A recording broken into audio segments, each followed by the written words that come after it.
नमस्कार, मैं हूं विनोद कुमार शुक्ला। आपका अड्डा पर स्वागत है। आज हम अड्डा में पश्चिम बंगाल की चर्चा करते हैं। पश्चिम बंगाल की चर्चा करना इसलिए आवश्यक है या इसलिए कर रहे हैं कि कल केंद्रीय गृह मंत्री जो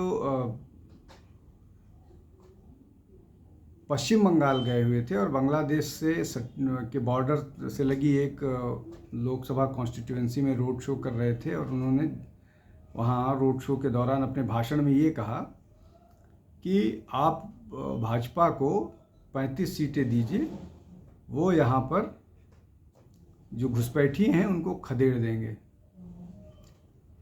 अब ये बातें महत्वपूर्ण इसलिए हैं, उन्होंने अपनी बातों में ये कहा कि आपने हमको पश्चिम बंगाल में 18 सीट दी और हमने राम मंदिर का निर्माण कर दिया, अब 35 सीट दीजिए और भगवान राम जो हैं वो यहाँ से घुसपैठियों को खदेड़ देंगे।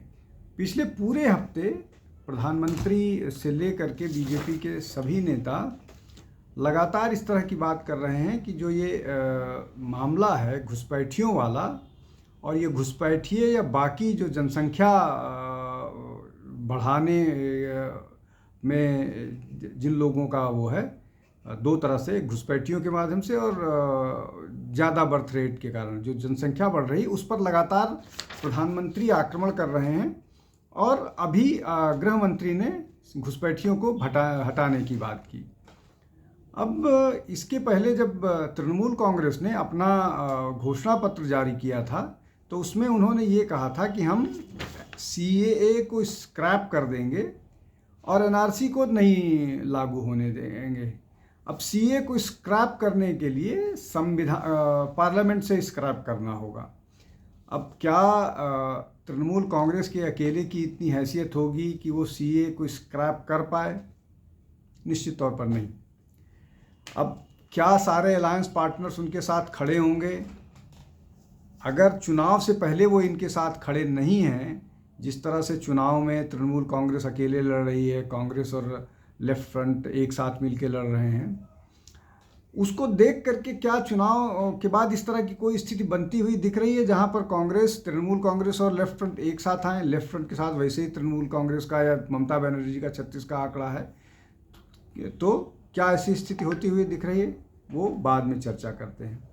अब तृणमूल कांग्रेस जो ये कह रही है कि हम सीए हटाएंगे, ये निश्चित तौर पर उसका अपीजमेंट का एक हिस्सा है। वो अपीजमेंट कर रही है इसलिए कि उसके बहुत सारे खबरें इस तरह से हैं कि तृणमूल कांग्रेस से एक बड़ा मुस्लिम वर्ग दूर जा रहा है, उसकी नाराज़गी है, इसलिए कि बहुत सारी उसकी मांगे या बहुत सारी ऐसी योजनाएं जो थी वो तृणमूल कांग्रेस ने स्वीकार नहीं की, या तो वो एक बड़ा मसला है।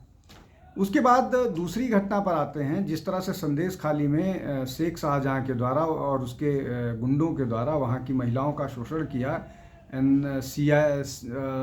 सीबीआई के अधिकारियों को पश्चिम बंगाल में पीटा गया और ईडी के अधिकारियों को संदेश खाली में शेख शाहजहां के गुंडों के द्वारा पीटा गया। उसमें बहुत सारे तृणमूल कांग्रेस के ऑफिस बेयरर भी शामिल थे।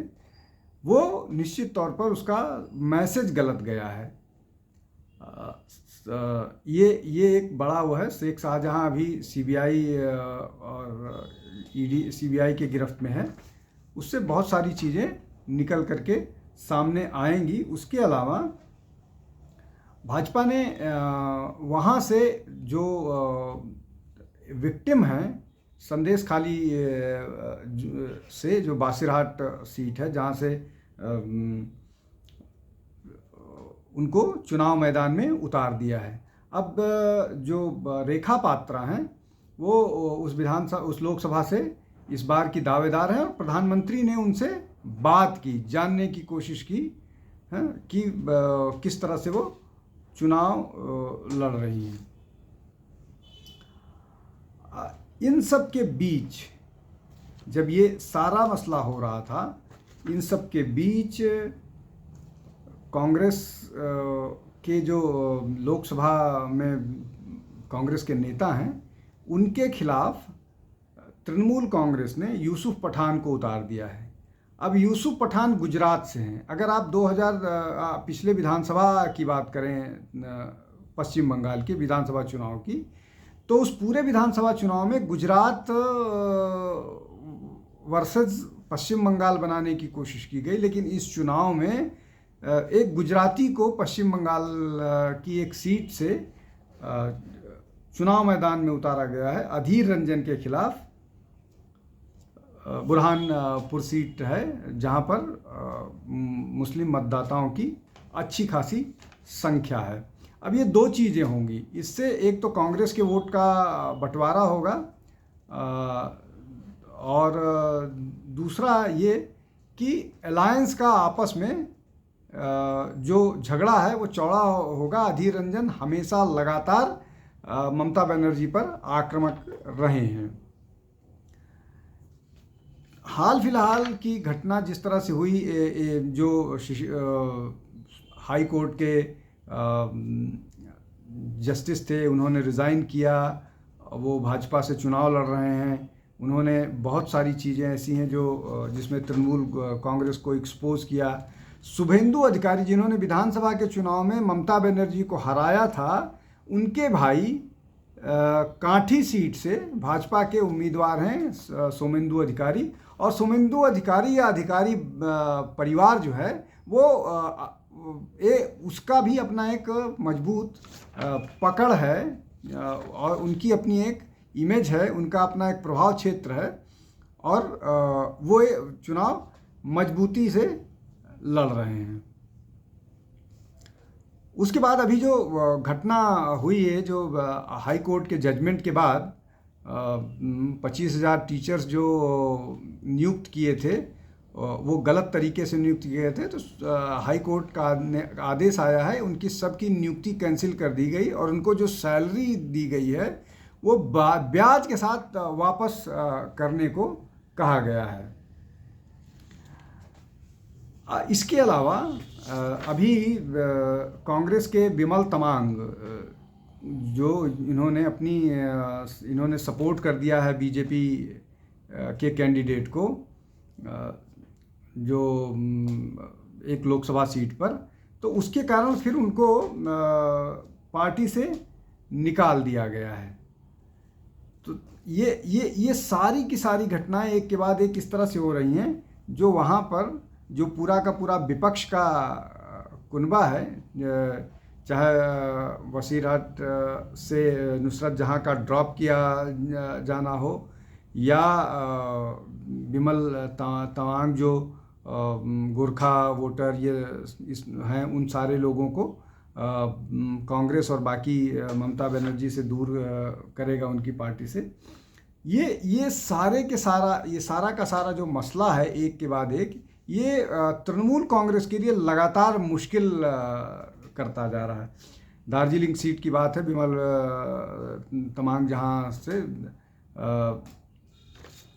वहाँ राजू बिस्ट बीजेपी के कैंडिडेट हैं और कांग्रेस के कैंडिडेट भी हैं वहाँ, शत्रुघ्न सिन्हा वहाँ से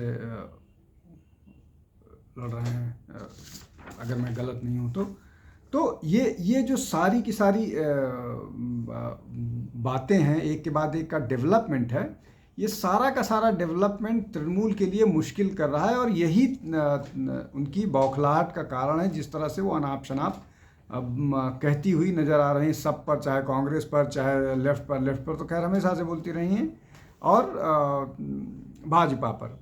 अब एक और बात है, मैंने पहले जैसा कहा कि वो बंगाली और गुजराती आइडेंटिटी को पिछले चुनाव में बढ़िया से उन्होंने भुनाया था, लेकिन इस बार वो भी भुना नहीं पा रही हैं।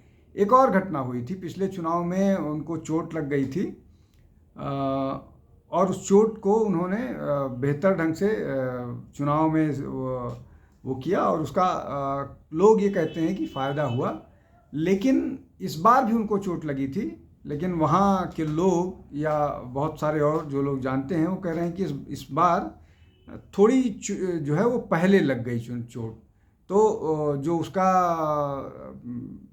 अगर फ़ायदा कोई हो सकता है, ऐसा वहाँ के लोग, वहाँ की जनता, जिन लोगों से मेरी बात हुई वो कह रहे थे कि हुआ।